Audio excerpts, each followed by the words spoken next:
we go.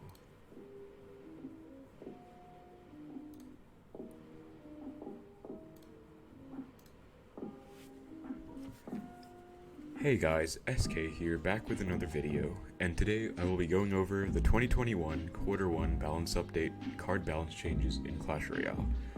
So I made a tweet asking if you guys would be interested if I went over the April balance changes and gave my thoughts on them. Balance is something I like to think about when playing this game, and it's also something I enjoy talking about with friends, which is why I thought it made sense to make a video. Most people voted yes, so here I am. Firstly, I just want to say I'm sorry for the inactivity recently. I've been really tired and stressed with the military camp schedule during the week, but I'm working towards getting a better cycle overall. Once that happens, I definitely want to put more energy and effort into my videos and streams. So thank you everyone for sticking around and allowing my channel to be where it's at today. All of your support really means a lot to me, and I want to work towards making the best content I know I can make. So thank you again, and let's get into the changes. Before I begin, I just want to say I didn't really make a script or anything for this video. I'll just be going over my thoughts in a sort of stream of consciousness for the most part. I also have a bunch of tweets lined up just to take a look at the community's response to some of these major changes, and I also have some card stats to show the initial result in the game of some of these balances. So without further ado, let's get into these changes. We have a tweet here by Royal API. With a full graphic showcasing all the changes. So we have a total of 3 reworks, 4 buffs, and 6 nerfs, which makes for a total of 13 changes. This is definitely more than we've been used to in one balance update, but you have to keep in mind that we've gone over 4 months without any changes. I don't think this new approach with tying balance changes to major game updates is the best approach to take, since monthly changes can be fresh and exciting for the game, as we had before, even if those changes weren't perfect, and we saw how stale the last meta we had became. But that being said, the team has been vocal about their ability to jump in and emergency balance cards if deemed necessary, so let's just hope that ultimately we can have a balanced and enjoyable metagame, and those changes can take place if necessary. I'll be going over each of the cards and their specific changes first, while talking about the surface level implications for the card. Then I'll go over each card individually and go into my thoughts on those in more depth. So firstly, we have the Heal Spirit. Heal Spirit got a 225% damage increase with a heal radius decrease of 28%. So ultimately this means it can one-shot skeletons again, like it used to before, skeletons and bats. But the heal radius will be shorter, smaller, which will mean that it'll be a bit harder for the card to get as much value. Next, we have the Giant Skeleton, which has its damage increased by 50, but its death damage was decreased by over 500 from what it looks like, so a massive hit to its death damage. I think it's trying to take away from the death bomb aspect of the Giant Skeleton,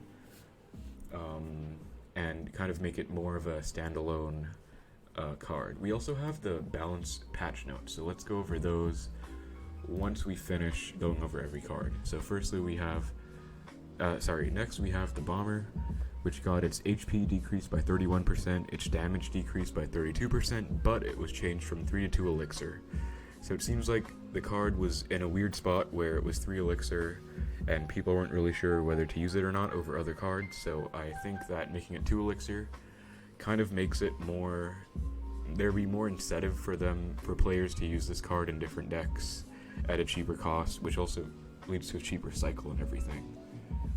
But yeah, moving on to the buffs, we have firstly the Mother Witch, which got 3 different buffs related to its damage. So we have a 14% damage buff, an 8% faster hit speed, which results in a 25% DPS increase, and also a first hit increase of 0.1 seconds. So ultimately just making the Mother Witch a lot stronger as a standalone card, allowing it to do more damage as a unit, and separating it from its curse ability a little bit. Next we have the Witch with a slight range increase. Not entirely sure what the goal for this was, but there it is. Next we have a 3 Musketeers deploy time decrease, so it's now just 1 second, which makes it so you can't firewall them behind the King Tower anymore. which is something that myself as an Xbow player used to do a lot. So this is definitely a pretty big buff for the Three Musketeers, since that change was holding them back for quite a while.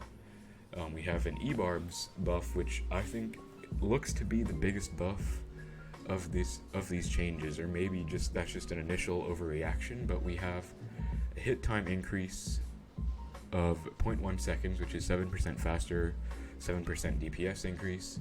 We also have a 0.1 second first hit time, so ultimately they just hit faster, and their first hit is faster as well, which means they're just a lot more menacing as a damage dealer. And then we have a Knight into the nerfs. We have, firstly, the Knight nerf that everyone was asking for, with a 5% pretty big blow to its HP, just ultimately reverting the rework it got, the buff it got last time, which was a 5% HP buff. Next, we have a balloon death damage nerf of 27%, which means it can't kill stuff like princesses or archers now. So just kind of killing balloon cycle archetypes, but I'm not sure if that was their main intention behind this change. Next, we have a cannon cart speed decrease from fast to medium, which is kind of just to give players more response time when defending the card when it crosses the bridge. So that was the intention behind that change, I think. And then we have the Hunter with a 57% slower first hit. So this is quite a big nerf to the Hunter, just making it so that you have to be pretty on the ball with using it, and you can't just place it down and get that value from playing it with a very fast first hit, because it's known for very high DPS, of course. Next, we have his Appy's first hit reduction of 22%. From 0.9 seconds to 1.1 seconds. I think this is just reverting the rework. Not the rework. I said this before again. So reverting the buff that they got a while ago. Because they've been pretty oppressive, especially in that Royal Recruits, Royal Hog stack. And lastly, we have a very major nerf to the Bomb Tower with just a flat 50% decrease in its death damage. I'm not sure which interaction specifically this changes, but I do know that the death bomb was definitely a huge aspect of the card, as well as the balloon, honestly, just to clean up troops, but especially the bomb tower being a defensive building. So this is honestly quite a huge hit to the bomb tower. So now that we've gone over all of the changes overall, let's get into my specific thoughts on each card. So what we'll do first is go over the Balance team's philosophy and ideology behind the changes, and then I'll give my own personal opinion. So we have the Heal Spirit,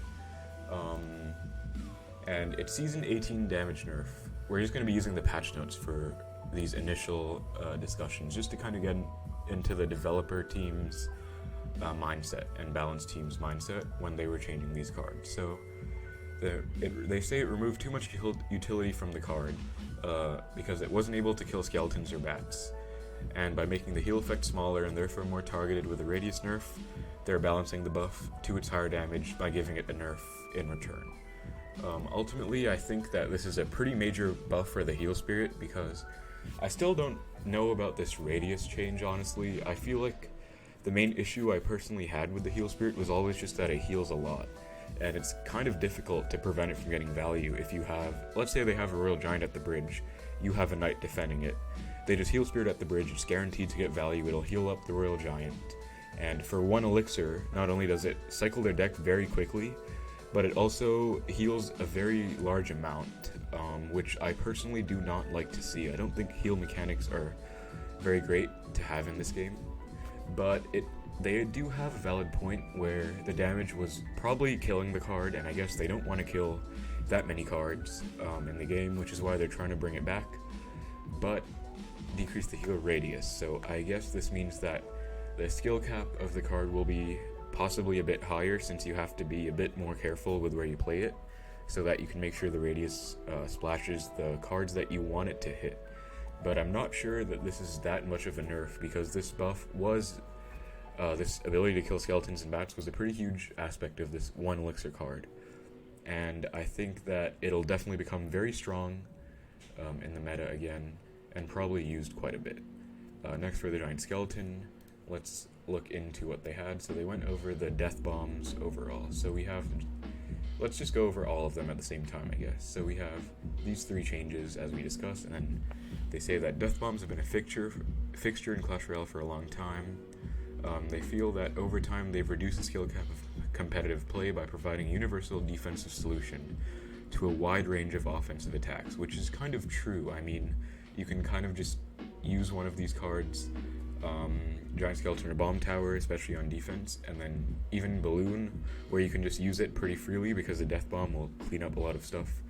And it's just kind of a response to anything. It's not matchup specific, it's just a very strong mechanic, and you can rely on it in almost every single defense.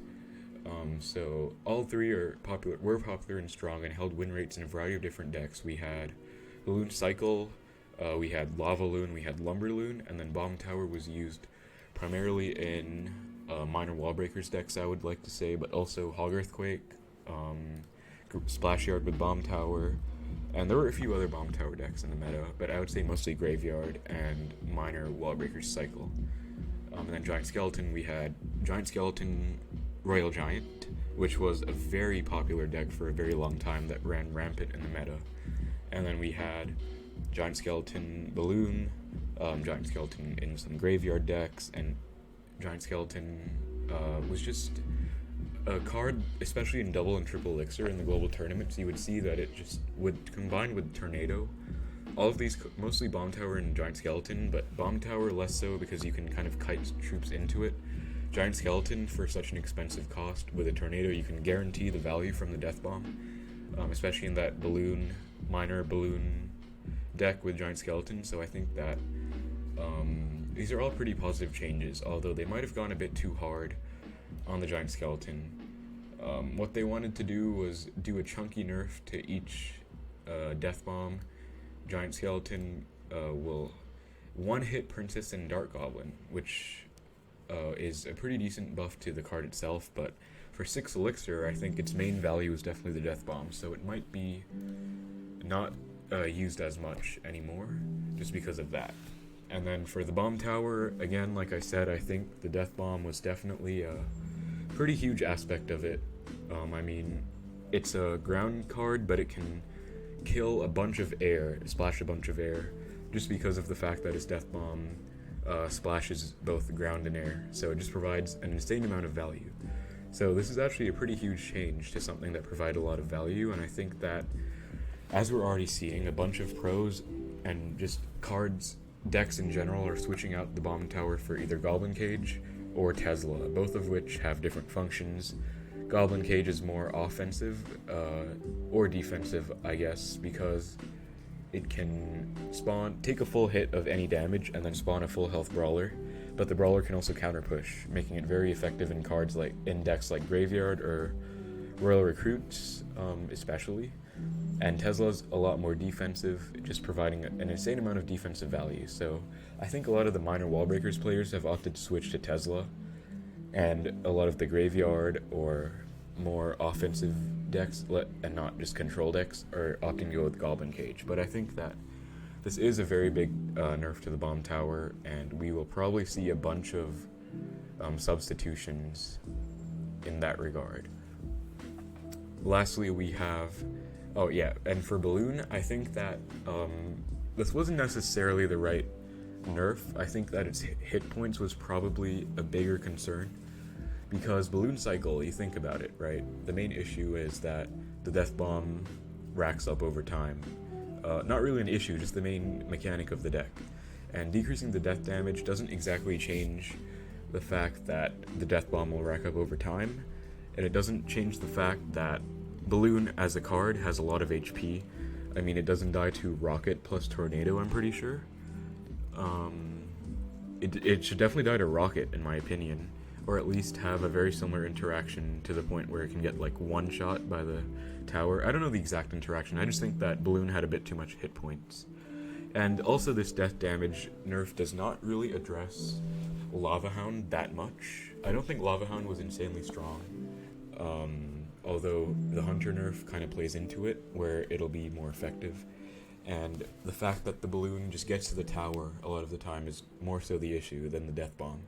So by doing this, they effectively killed Balloon Cycle, and did not address Lava Hound or other balloon beatdown decks.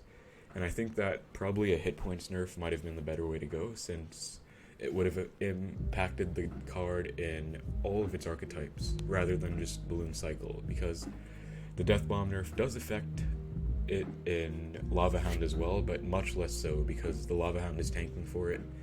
And again, the point is just that it gets the tower, it does a lot of damage. Not really the fact that the Death Bomb does too much damage. But yeah, I guess we'll see how all of these cards change. I am expecting to see a lot less Giant Skeleton and Bomb Tower, and already have been in fact. Lastly, going into the Bomber, let's find where it's at over here.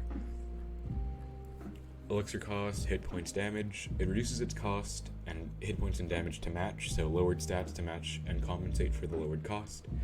They want to provide more low-cost solutions to Wallbreaker and Spellbait decks, as well as effective support behind mid-cost win conditions like Giant and Hog Rider. So they want to basically allow it to be more versatile as a support option, and allow it to address more problematic cards, I guess, such as Royal Recruits and Minor Wallbreakers, if I'm not mistaken. That's what I can infer from what they've said in the patch notes. Although I do think that Wallbreakers were a bit strong, and personally, I really dislike Bomber as a card. I'm probably very biased. In fact, I know I'm very biased since I play Xbow, and Bomber's a pretty good answer to it. Not sure anymore after the changes. In fact, I might even use it in Xbow since it's 2 Elixir now. We'll have to see. But I do think that as a card, it was balanced. It didn't necessarily need this rework, which doesn't exactly have much of a function, I guess. What they're saying with low-cost solutions to Wallbreaker and Spellbait does make sense, since Wallbreakers especially is a 2 Elixir card that does not have any card in the game that has a positive Elixir trait against it, except for Skeletons, and gets way too much value for 2 Elixir in my opinion, if both connect. So I think it might be the right approach, or the right idea to the problem, but not necessarily the right approach, because I think they maybe could have just changed Spellbait and Wallbreakers. I assume Recruits is included in this theory, and I think that Wallbreakers and Recruits needed their own individual changes. But anyway, I have heard from a bunch of pros and friends, like Bag told me that it's actually worse now, which I can definitely see. I haven't played this update too much, but from what I've seen, Bomber is definitely a lot less threatening as a card. Even though it's a cheaper card, I'm not sure if perhaps its value was over-nerfed to compensate for the change, but honestly I don't know. I think this change wasn't really something they needed to go for, but we'll have to see. I'm surprised it doesn't die to Log if they were going to make it 2 Elixir, but I think it does die to Arrows now, which is kind of an indirect buff to Arrows if this does become more used. But anyways, that's kind of for the Bomber. I think that people will probably try it out, but based on what people like Bag have said, if it is truly worse, maybe it's not necessarily going to be used that much, and the rework might have actually just been an overall nerf. I think that for these reworks, you can kind of go over them and say that they're pretty much either nerfs or buffs, just labeled as reworks, when it comes to their effects. So for the Heal Spirit, it's definitely a buff. I mean, this buff to the damage was a lot greater than the nerf to the heal radius. For the Giant Skeleton, the nerf to the death damage was definitely a lot greater than the buff to its damage. And for the Bomber, it seems like the HP and damage were definitely a lot greater for nerf than the buff with its elixir cost. So ultimately this is kind of a buff, nerf kind of situation, but we'll have to see with time. Obviously this is just kind of initial thoughts and initial responses, but we'll have to see how the balances kind of take shape. But anyway, moving on to the buffs, we have the Mother Witch with a lot of buffs to its damage. So, newest legendary hasn't felt very legendary. That is true, to be fair. They want to make Mother Witch a bit more useful as a ranged attacker and viable in more matchups, instead of just kind of being an RPS card, which is kind of what it was, where it's just if it goes against like Skeleton, Skarmy, Graveyard, it gets bait, it gets a lot of value. Then against others, like probably Beatdown, it's pretty useless, and doesn't provide much value. So they wanted to significantly increase her damage output, letting her bring more DPS to the table, which means that if she kills more troops with her new DPS, she'll get to use her more improved and unique curse skill on more troops. So I feel like this is probably a good enough buff. I think that I can't really see where it's going to go. She is definitely a Fireball Bait kind of card, and Fireball Bait, which is something I'll talk about a bit later as its own topic, but Fireball Bait does not seem to be too hindered by this change, by these overall changes, so that could be somewhere she's used in. I still have not seen that much talk about her, maybe because she's being overshadowed by some of the other changes, but we'll have to see how she does. I do think that buffing her was probably, as a card unit herself, was probably the right way to go, since her mechanic is pretty unique, but if she herself is bad and the mechanic is RPS, it's not going to go very far, as it didn't. So by making her as a card more versatile overall, by providing more damage, perhaps we'll see more use for her, but we'll have to see. Next we have the Witch, with just a tiny range increase. I'm actually kind of interested in why they did this.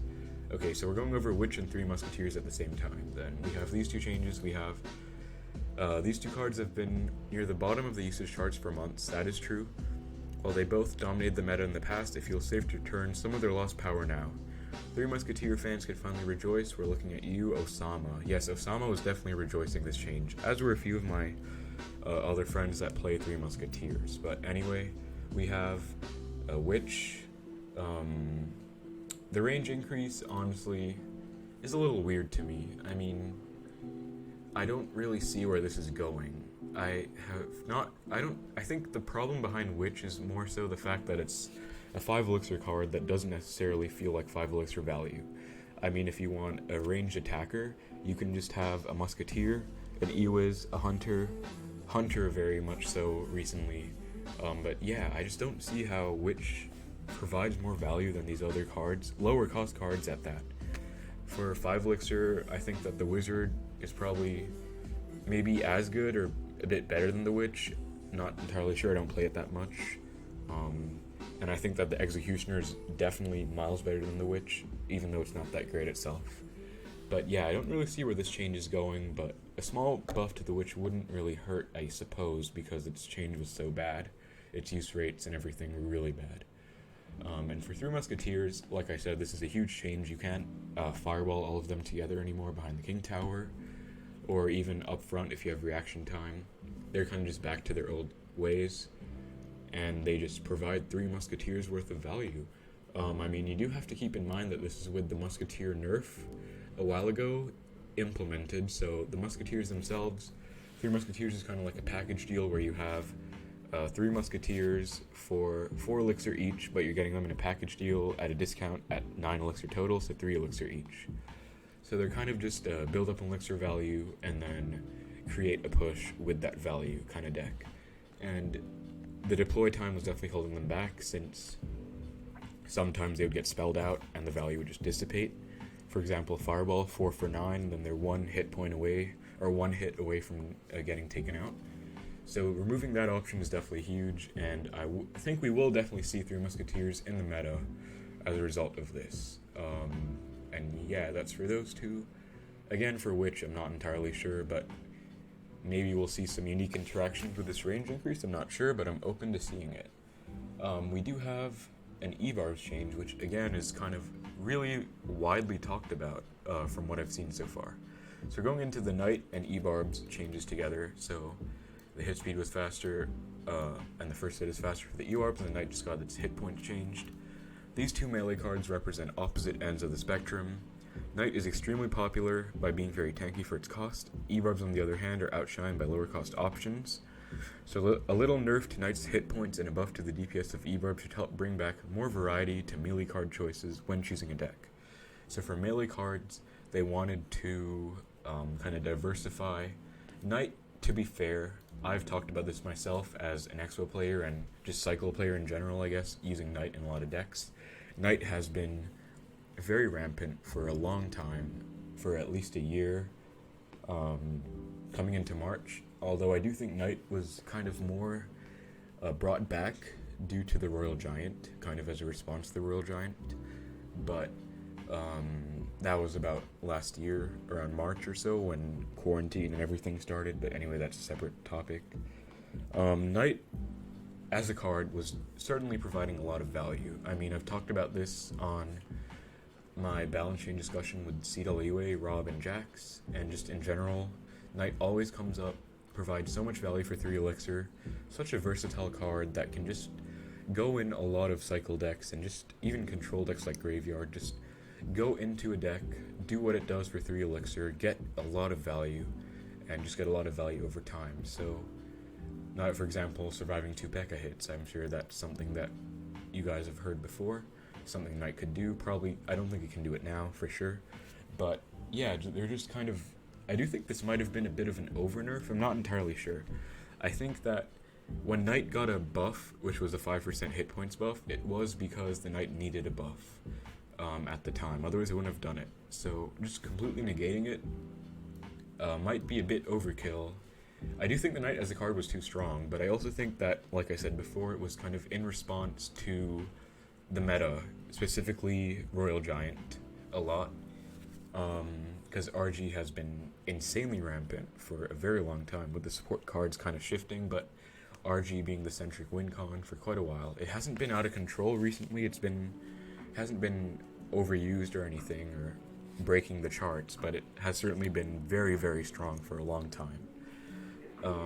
They did nerf the Hunter, they did nerf the Giant Skeleton, which is one of the cards in the deck, but they also buffed the Heal Spirit. So ultimately this might even be decent balance changes for RG as a whole, and Knight being a weaker response to that deck overall is kind of concerning, but it did deserve the nerf. Let's wait and see if it was too much of a nerf or not. For E-Barbs, I do think this is a bit weird, because I think they buffed them recently, right? And then they kind of just fell off. But that doesn't necessarily mean that they needed a buff again, more so just that they fell off with regard to the meta. But now, something I'll talk about very soon, which is the E-Golem E-Barbs deck, is coming back in full effect. And this just seems a bit like an over buff, or just an unnecessary buff. So I'm not entirely sure what they were going for with this change, but I don't know if it was the right change, because I don't think anyone saw themselves and thought, looked at the game, looked at the card collection and thought, hey, I think E-Barbs needs a buff. I don't think that really happened, so I'm kind of curious. I think they could have just nerfed the Knight, and other options would have been brought in naturally, without necessarily buffing one to kind of nudge the meta towards being centric around this one option over Knight, which has happened. I'll go over that soon. But yeah, we'll have to take more glances at the card, but I do think that from my first impression, this is definitely a buff that I don't think should have happened, or I'm not sure. I can't really get behind the reasoning of it, but we will have to see, I suppose. Anyway, moving on, we have the Hunter and the Zappies. I've read these changes, I think they're together. Yep, they're together. So we have the Hunter, first hit slower by 22%, I think it was, 57%. And then Zappies, this one should be, yep, 22%.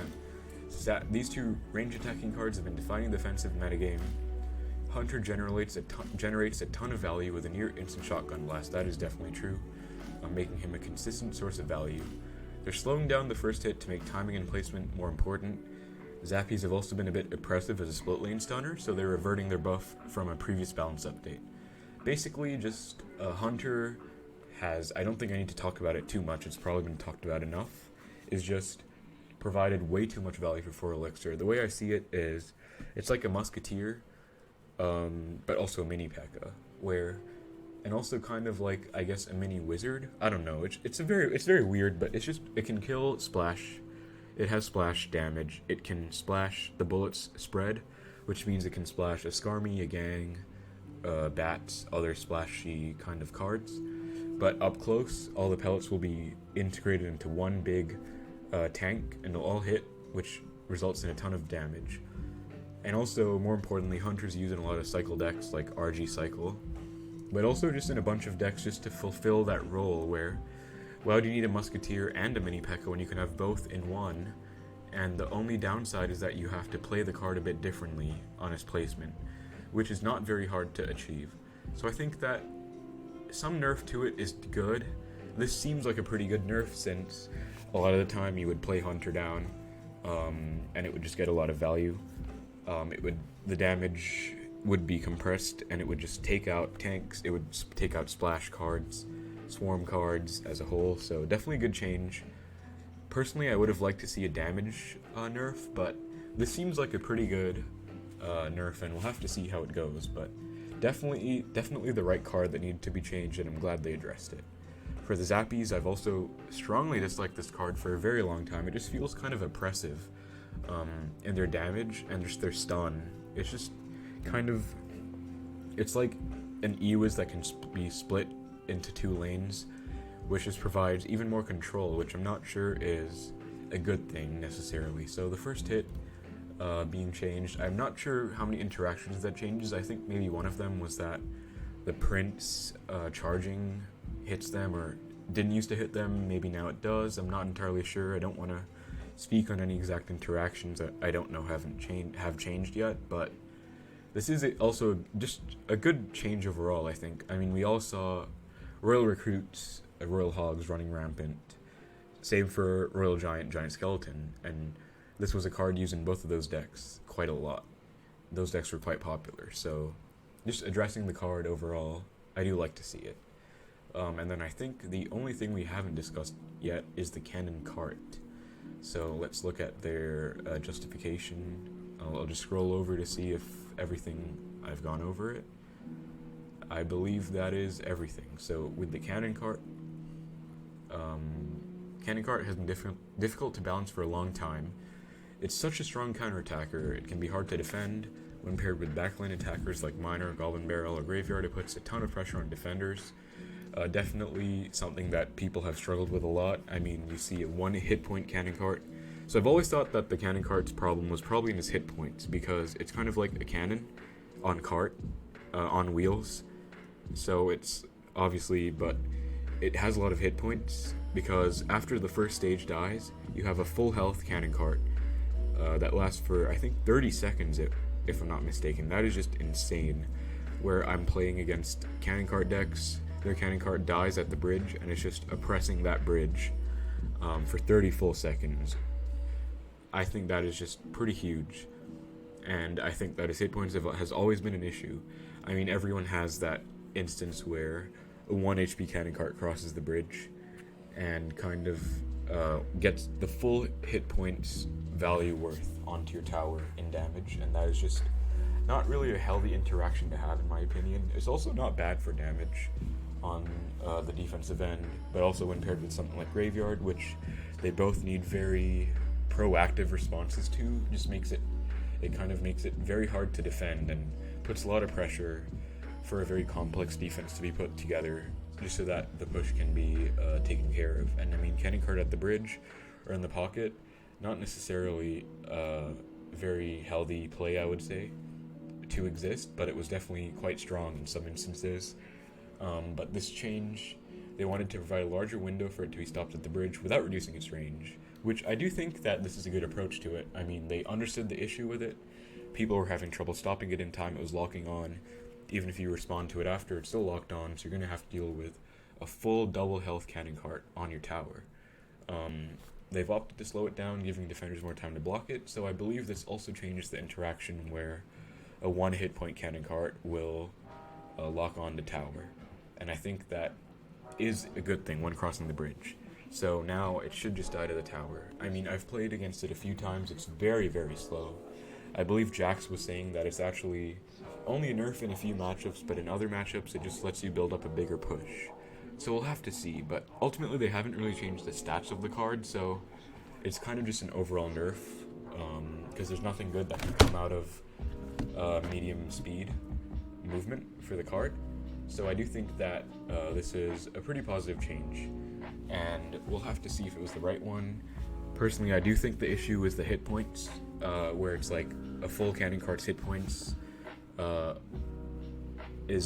happens when you place it down, and then you get a full another full layer of cannon cart when it dies. So I think that's a big issue, but this should allow players to stop it and allow the Prince's Tower to target it without it being targeted by the cannon cart.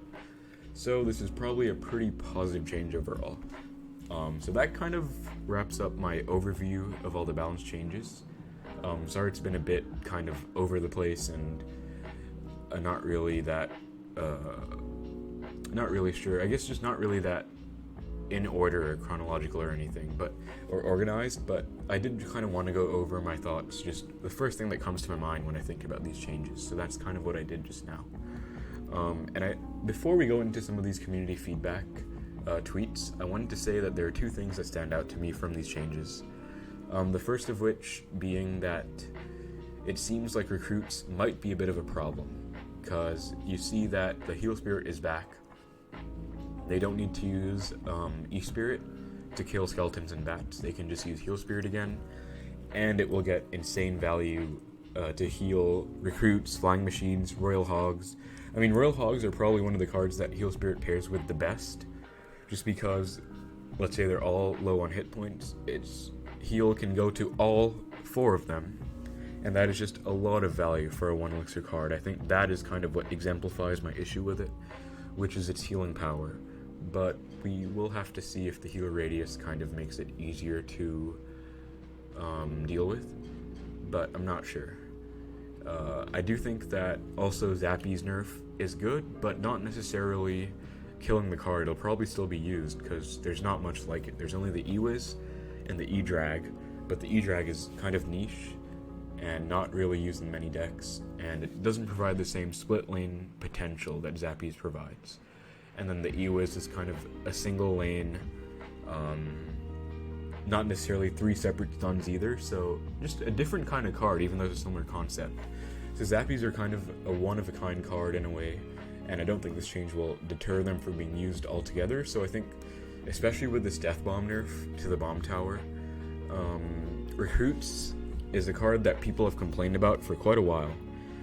They didn't get nerfed. I'm not sure they deserved nerf, because if you look at the card stats, I don't think they were over the top. It's just that Recruits as a concept is kind of unhealthy in my opinion. Just a 7 elixir card that can be played in the back, and just kind of building a huge push. Let's say you just up elixir, you just play Recruits at the back, and they just come down, get a lot of value in both lanes, kind of provide a blockage to both lanes so you can't even pressure them. And they don't leave much room to be played.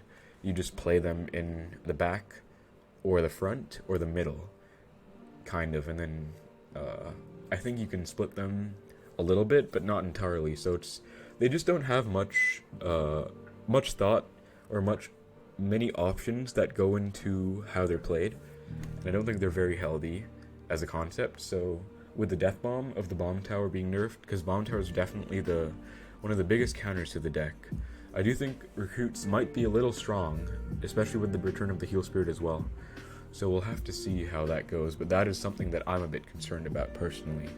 And next we talk about E-Golem, which is something I'll go into in a lot more detail with these community tweets, but I just think that with the Heal Spirit buff, the Hunter nerf, the Bomb Tower nerf, Hunter and Bomb Tower are both pretty huge responses to E-Golem decks. I mean, Hunter was very good, and Bomb Tower was just amazing because the bomb would just splash into everything, even Giant Skeleton, honestly, when you think about it.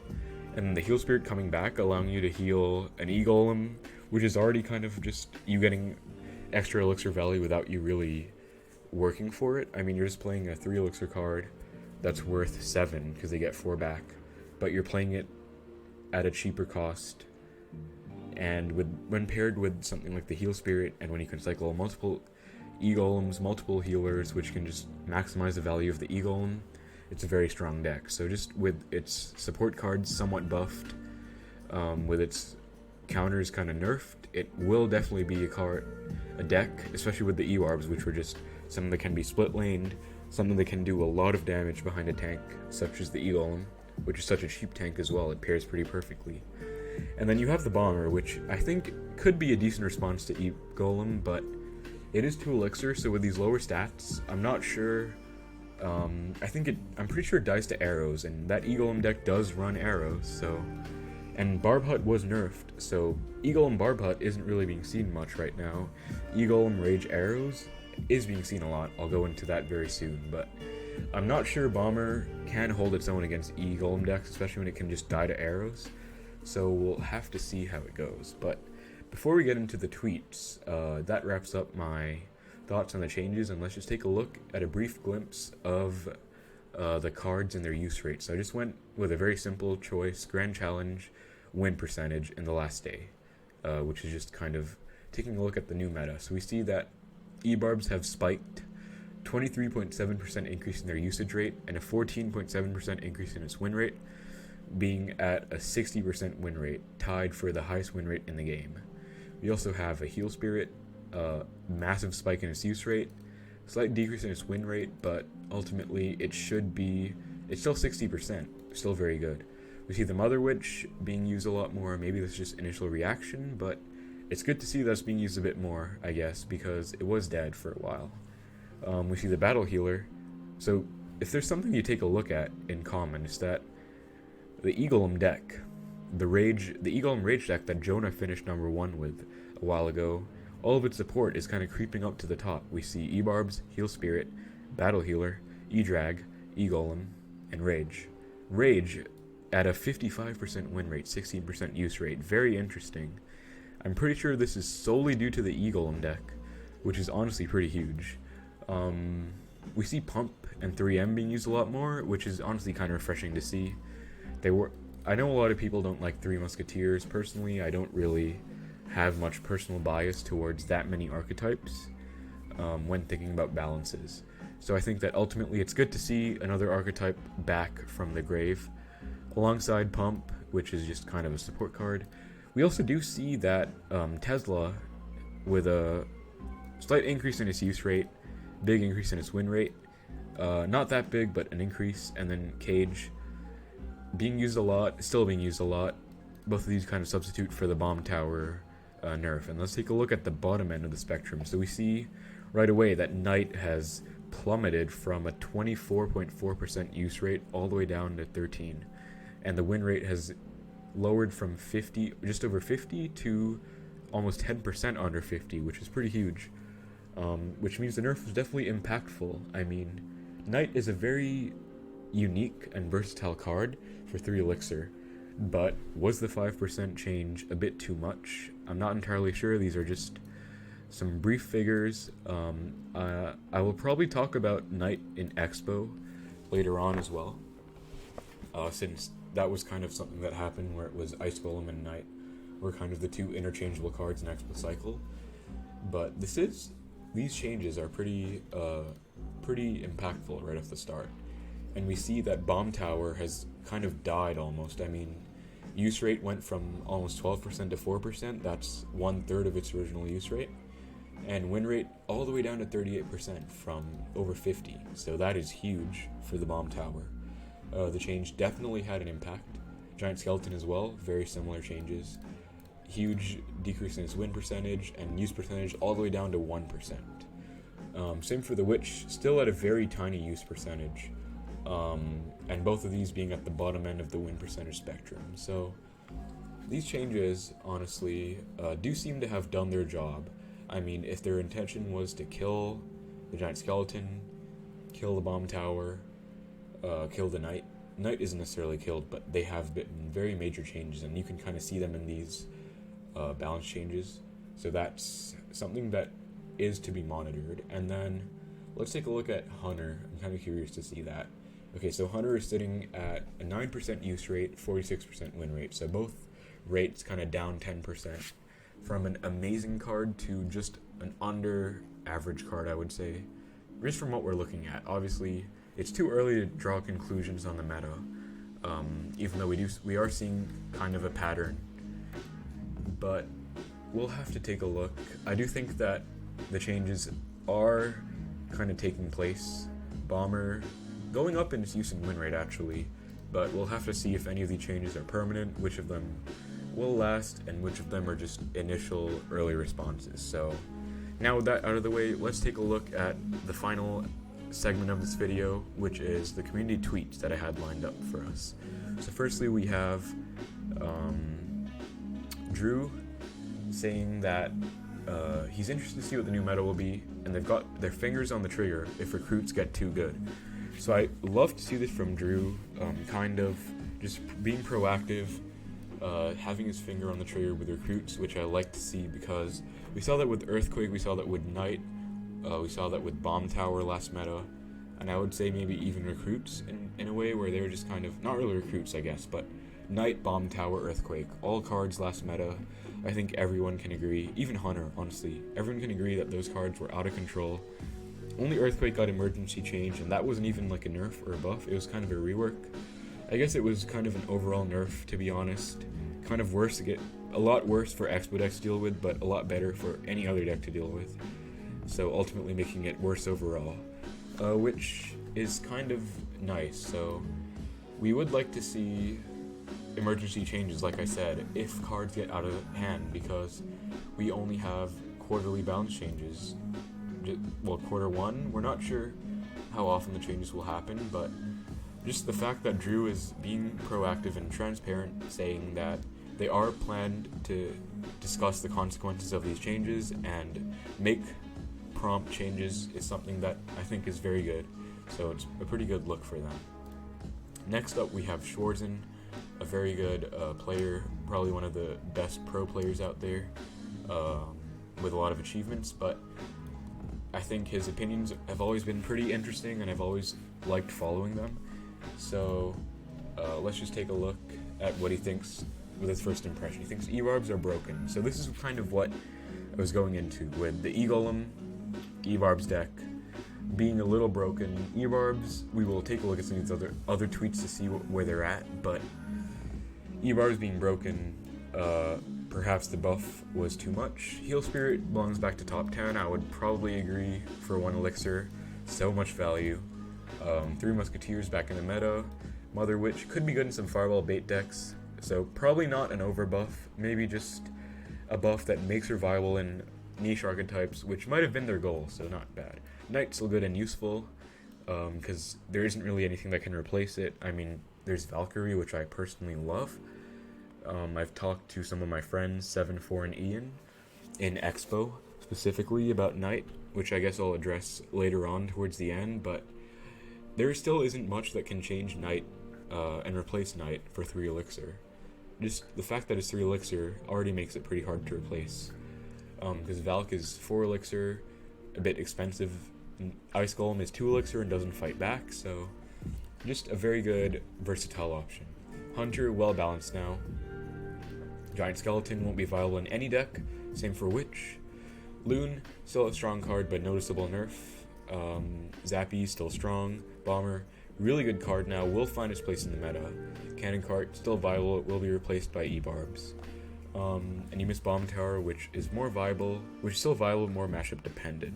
So I think that ultimately these changes have brought about change in these problematic cards, but I think something I want to talk about especially is that the E-Barbs and Heal Spirit kind of, for 3 Musketeers, I think that's a healthy buff.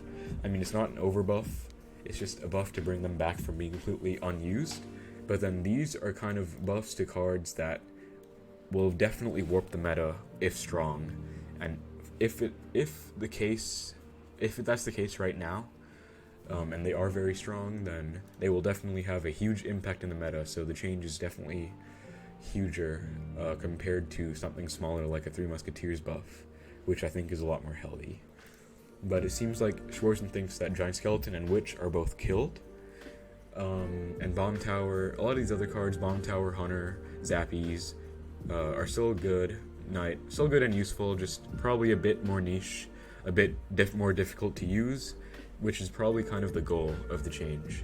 And for Bomber, he thinks it's very good and will find his place in the meta, so that is something I am personally quite concerned to see, but if the Bomber becomes a better card overall and more versatile and is still balanced with his stats, then that is good to see. So we have Schwarzen saying that this is a deck for the cycle players. He thinks that Tesla's being swapped out for Bomb Tower, Log being swapped out for Delivery, and Bats being swapped out for Bomber. I guess Delivery kind of covers Bats hitting air as well. And he got a 12-0 GC with this deck, so Minor Wall Breaker is definitely looking to still be very strong in the meta. With the Tesla taking over the Bomb Tower, Delivery kind of, and Bomber kind of replacing the Bomb Tower splash aspect. And it seems like the Knight is still viable. Spear Gobs weren't changed, Wall Breakers weren't changed, Minor wasn't changed. So ultimately, Minor Wall Breakers as an archetype should still very much be alive. We see that Mohammed Light is saying that E-Barbs need to get an emergency nerf, so a pretty strong reaction to E-Barbs being buffed. I think that we do see a lot of complaints about E-Barbs. We see this tweet with some stats. Heal Spirit, E-Barbs, Battle Healer, E-Drag, E-Golem. 5 out of the top 8 cards in order, 5 cards in the E-Golem deck, taking over the top 5 rating cards in Grand Challenges on Royal API stats. Definitely very major, and kind of indicative of the power and effect of these 2 cards being changed. We have 7-4, one of the best Xbow players in the world, saying that E-Golem E-Barb's Rage needs to be fixed immediately. And we also see 7-4 at 7.8k top 50 with the Xbow Rocket. So I talked to him about it, he told me that Rocket is just because there isn't that much Fireball bait and there's a ton of E-Barbs E-Golem everywhere. So if he's doing this well with Rocket, that kind of shows how powerful the E-Barbs and E-Golem deck has become, to the point where he's fighting it so much that it's worth to run Rocket over Fireball in Xbow. So that's very indicative, but he's doing very well, and I'm sure everyone is not really surprised, because he's a very good player. We have Boss kind of predicting the change, where he said, is E-Golem going to be, E-Barbs going to be broken? Because Heal Spirit buff, E-Barbs buff, Bomb Tower nerf. This is the deck that he predicted. They kind of put arrows in over Night Witch, but still pretty much spot on from what I've seen, where he kind of, I guess, predicted, or kind of thought about the changes and thought about it through. We have Rami saying that he hates the changes. His first ever games with E-Golem, he's doing better than his one-trick deck, which is 4.6, which he is the top 2 4.6 players in the world. I think maybe even the best. He's very good with the deck, so the fact that he says himself he's doing better with E-Golem E-Barbs is very huge. So he just requests very nicely for the new community manager Rick.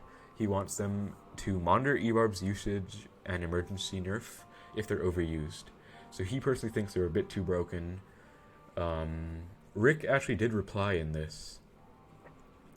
Here, he says, the Balance Guy will surely be watching it, and he's forwarded this tweet to him as well. So it's good to see that they're being on top of things. Andromeda Esports, not very happy, being upset about Hunter and Bomb Tower being broken. I think a very valid point, where some cards are left broken for a very long time, whereas mostly cycle cards, right? I mean, cycle decks are obviously kind of the main bias in this game. The general assumption, which isn't necessarily true, is that cycle is skill and beatdown is just broken and brain dead. I mean, both have a lot of capacity to be utilized at the top level. You have to play them very differently. Cycle kind of makes use of cheaper, more micro-intensive cards to generate positive traits, and macro or beatdown kind of gives more incentive for players to make informed macro decisions and not have to worry about the micro as much. But they're still both very important and both certainly skilled at the top. I mean, you always see cycle decks performing well at the top ladder, and you never really see Golem performing that well, or at least as well as cycle. Although you do still see Golem and Lava Hound finishing high as well, which mean they both have a lot of capability. But I do think Andromeda here brings up a valid point. But I just wanted to say I'm glad that Rick is on top of things, and I'm very grateful for Rami. At first he said E-Barbs were broken as hell and he loves it, but now he's realizing that they're kind of just a bit too strong, and he's being vocal about it, which is very nice of him to do. COK going against Jonah, this is kind of the controversy that's coming up with E-Golem, where this E-Golem deck is back. Jonah's going E-Golem at the back first play after cycling a Heal Spirit, and without the Bomb Tower, I'm assuming COK is using Goblin Cage because of the Bomb Tower nerf. Without that, he's pretty much screwed against this deck. And this is just... I do personally think this is not necessarily a great way to play the game. I mean, Jonah, obviously an unbelievably talented player. To finish top 1 is just something that is a feat that almost no one in this game can say they've achieved. The very upper echelon of players can say that they've achieved that. So just, no matter what deck you use, finishing very high, let alone number 1, is very commendable and respectable. But I do think that the fact that a play like this, win condition in the back, and not being very punishable, like for example, let's say he goes Knight Graveyard opposite, COK, Jonah could possibly just ignore it and take tower opposite and then trade, and it would be bad for COK. Or maybe he has E-Drag arrows or just some other option to defend. I'm not entirely sure, I don't play the deck that well, but I do think that it's just not very healthy for this to exist, and it does kind of speak to the strength of the deck if things like these are possible. I think, so it's a valid complaint by COK, although we'll have to see if it's necessarily the E-Barbs that need the change, or E-Golem, or just probably E-Barbs, but we'll have to see. We'll have to keep monitoring it. Tabacman says that the E-Barb buff was unnecessary before they even implemented the balances. He wants the developers to ask people who have a lot of experience in the game instead of thinking they know better than top players. And I do personally think this is kind of true. I think that it's very important to cater to both sides of both casual and pros in the player base, but ultimately the pros know the game best. So finding unbiased pro opinions is probably the best way to get informed feedback of the balance of the game at its core, because the pros understand the game better than anyone. But it is also very important to keep casual players in mind as well, of course. So I think that both sides are important, but I feel like if pros kind of played with this new E-Barbs, from what it seems, they probably wouldn't have gone through with the change. So perhaps this speaks of, or brings up the question of how the developers playtest before making balances. They've had 4 months to do it, so I don't doubt they've put a lot of effort into it, but it's just a question of how well have they playtested, did they think it through, and was this necessarily a healthy change for the game, which it doesn't seem like it was. We have Kazutora, one of the best Xbow players in the world, also just very good as a player overall, saying that this is the current state of Clash Royale, where he's using the E-Golem deck himself at top ladder. He goes E-Barb's Rage, the opponent goes Prince, and then the aftermath of this picture is that he defends this side completely with just Inferno Dragon and I guess just Inferno Dragon maybe,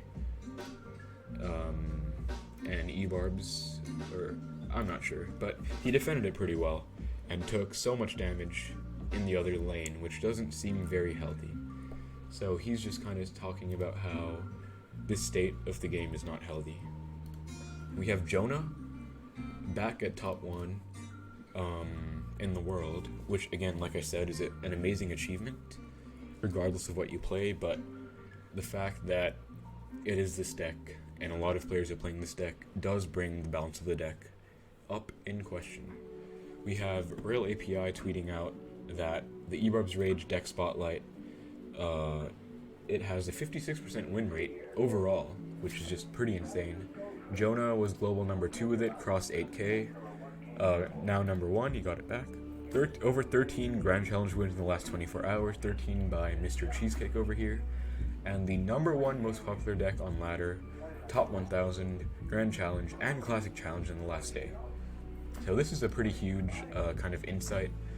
Good on them for spotlighting the deck, but these use rates are kind of telling. Is it just the players reacting to the changes, or is it just that the deck is so strong that these changes are kind of justified and are going to continue if the deck continues in its current strength?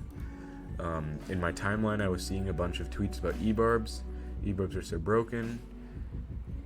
I saw a bunch below this trending tweet, and then people wanting to play E-Golem.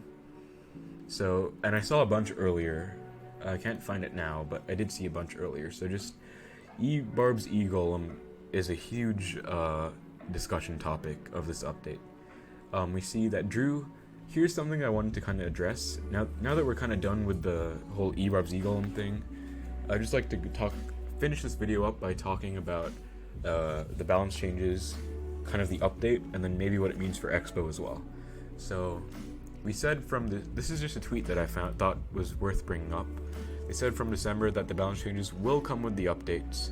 It's not great to delay an update for every single player, specifically for this reason. He personally thinks it's okay, seeing as every player will be in the same situation, but he's happy to hear our thoughts on it, because people want to know why balances are coming out when the season still has a week left. So personally, right, I do think that this is a bit odd to kind of forcibly tie the balance changes to the updates. I mean, they said that the balance changes will come with the updates, but they don't necessarily need to delay the update for the balances. They could just release the update, and then by taking the situation into context, which is the season about to end, they could maybe just let the season end and then release the balance updates or balance changes, so that players who have grinded for the season in the current meta can kind of finish high. But it is also important to be versatile in this game, so people are going to adapt. I mean, you'll still see the top pros, Mugi, Anaban, Igor, Morton. You'll see all of them at the top, regardless of the meta. But I do think that it is a bit weird when there's 1 week left for them to drop them, just because of the fact that they want to hold true to the absolute fact that balances have to be tied to the major updates. Although it is important to think about the fact that if balances continue quarterly or at this same rate, maybe that means that major game updates will be more frequent as well. Ultimately, this will keep both ends of the spectrum happy. For Xbow, for these balance changes, I think I've talked to a bunch of my friends, mostly Ian and 7-4, and they think that Knight is probably still the way to go in Xbow. Ice Golem does not really get the job done, mostly because it's kind of a response to the meta. You have RG, you have other cards. You kind of need that 3 elixir tank, mini tank, that can attack back. And Knight has been fulfilling that role in Xbow for a long time and probably will continue to, especially with E-Golem. Personally, I've always loved Valk in Xbow, always, but most people seem to disagree, and I guess for a valid reason. I mean, Valk is clunky, 4 elixir, more costly, especially in single elixir, very noticeable because you have limited elixir to work with, and just being delayed, being denied that cheaper option just for more utility might not always be worth the trade-off.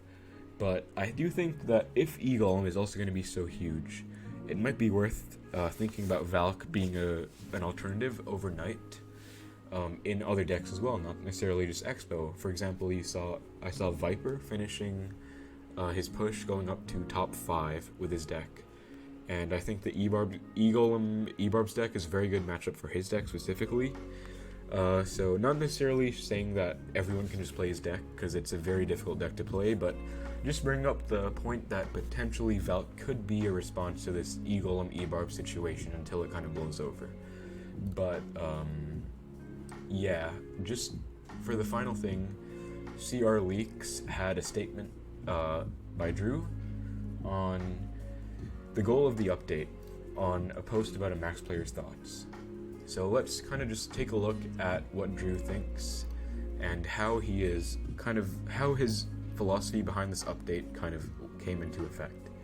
So we can empathize with us on the update not being for max players.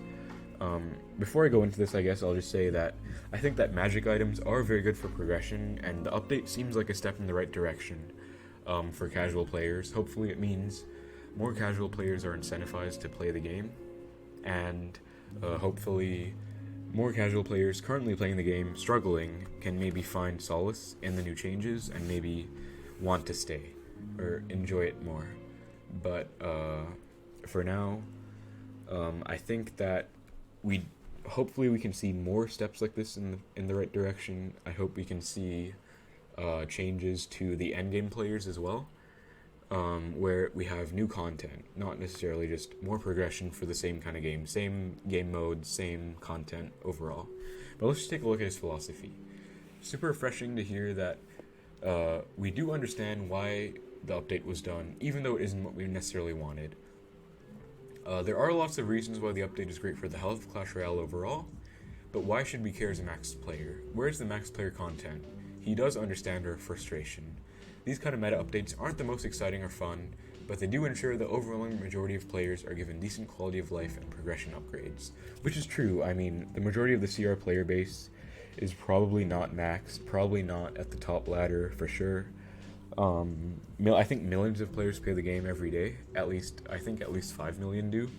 Or actually, I think it might have dropped down to below 1 million recently, but just let's say 1 million players play the game every day. I doubt a lot of them are going to be fully maxed for sure. So I think that it is important that this updates like these happen.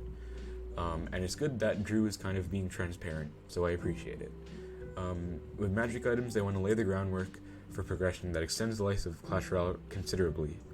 They want the game to still be played in 10 years, and the previous grind, play one deck only Royale was good a few years ago, but they want to evolve and keep the game playable and competitive for as long as possible, which makes a lot of sense. I mean, just because max players want something doesn't mean it should take priority. Of course, we haven't gotten an update in a very long time. I mean, in maybe 3 years or more, we have not received an update.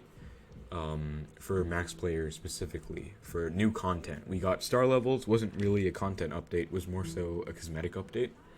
We haven't really got something new to play, some new endgame content. Let's say a king level 14, or something new unlocked by being level 13, being fully maxed, etc. But he does have something about the roadmap. He can't share an in-depth roadmap right now, but we can be rest assured that their next objectives for 2021 updates will be to add more gameplay and make the core loop better and more fun. Then they aim to tackle even more content for high level and max players.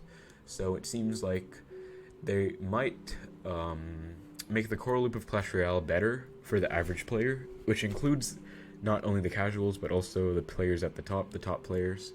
So that is very good. And they also want to tackle even more content for us high level max players at the top, which is great to hear. He still has a lot of passion for the game. He would have left the team and joined another game otherwise. He thinks 2021 is going to be miles better than 2020 for the players, and he's excited to work on Royale throughout the year. So overall, a very positive and kind of hopeful, positive approach by Drew over here. And I do want to say, as myself personally, I very much appreciate him sharing his perspective this way. And just being transparent. I think transparency is something very important in the Clash Royale community. I think that ultimately us players do need to be informed about why they're making the changes they're making and what's going on behind the scenes, why they're making the decisions they're making, why they change balances to every 4 months, why they chose to do progression over endgame content, and posts like these kind of explain why they're happening. So I do think it's good. I would like to see these taken into effect. I'm very excited, honestly, for the future if they are planning to add more game content at its core and make the game more fun on average. So ultimately, I think everyone will be happy if people can progress to the point where they become a max player, and then people who are maxed or people who want to become maxed can look forward to new and exciting content in the game. So yep, that kind of wraps up this long video. I've kind of just done this in one long take, and I'm sorry if it got very jumbled or disorganized. Again, I didn't really have any script. I just wanted to kind of go over all my thoughts, but it definitely ended up being a lot longer than I expected, but it was honestly kind of enjoyable as well. But yeah, I just kind of enjoy discussing aspects of the game. It's kind of fun for me. It helps me interact with the game more and not just be attached to the game and results, but kind of think about it from a more meta, objective point of view and talk about the game in its current state. So yeah, I just wanted to say thank you guys for watching. This has definitely been a different type of video for me, but it was definitely enjoyable to record as well. Let me know what you think about it, what you did enjoy about it, how it could be improved, and lastly, whether you'd like more discussion type videos from me, because now that I have my new PC, I can definitely make more videos like this, where I just kind of go over my thoughts. It's kind of just one take, raw, my thoughts, but it was kind of fun to share, and hopefully you guys can chip in with your own thoughts as well. Absolutely feel free to discuss how you think the update went, what you think could be better, what could be worse, and what you think about kind of the future of Clash Royale as a whole, with kind of the perspective they have given us from their side as developers. But yeah, that's all for now. Take care, everyone. Once again, thank you very much for watching. I'll see you later.